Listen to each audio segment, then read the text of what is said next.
السلام عليكم ورحمة الله وبركاته كبجمتوتا في جالتمتوتا هردفتوتا channel بكي شو إيجولين أورمو هندي خيسانو أكمو بيكمو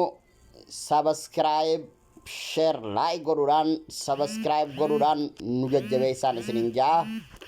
يوتيوب خينيا خنا اتريادا isiniif hojjanna yennee jirra isinis subscribe dhaan nu bira dhaabbadhaa subscribe godhaa qaceellotti kotta waamichaan isiniif godhe arraan tana gara channel bakkee showtti yaamine isinii godhee jira awwaadhaa isinis akkuma nan isin yaame isinis neela awwaattanis subscribe akkanaa gootan abdiin isinirraa qabaa isiniin jaaladhaa isiniin kabajaa yoomiyyuu oromoo qomoo koo shanyii koo jaallan koo kotta haa wal guddifnu subscribe share like arra wanni nan isinii qabadhee dhufe kan biraa hin jiru akkuma dhuftanii subscribe qaceeloo nagootan youtube namaa kana hunda ugartee ijoollee oromoo hundaan subscribe namni anin godhin hin jiru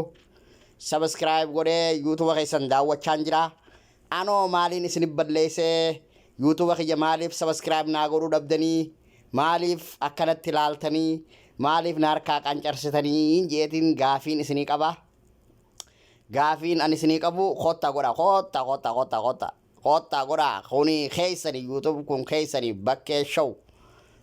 show jechuun keessani hey hawal guddifnu subscribe share like wal bira haadhaabbannu akkasumatti youtube oromoota hundaatu hawal guddifnu akkana gaalaal hawal guddifnu wannan isinin jau wal guddisu dhagaa maali histin haasidummaa dhiisaa hin barbaachisu haasidummaan subscribe godhaa kotta itti dhiyaadha haasidummaan maafi faayida godhaa kotta dafa amma ulaan namni hangi tokko dhufee jira laal sabboontanii dhufanii jiran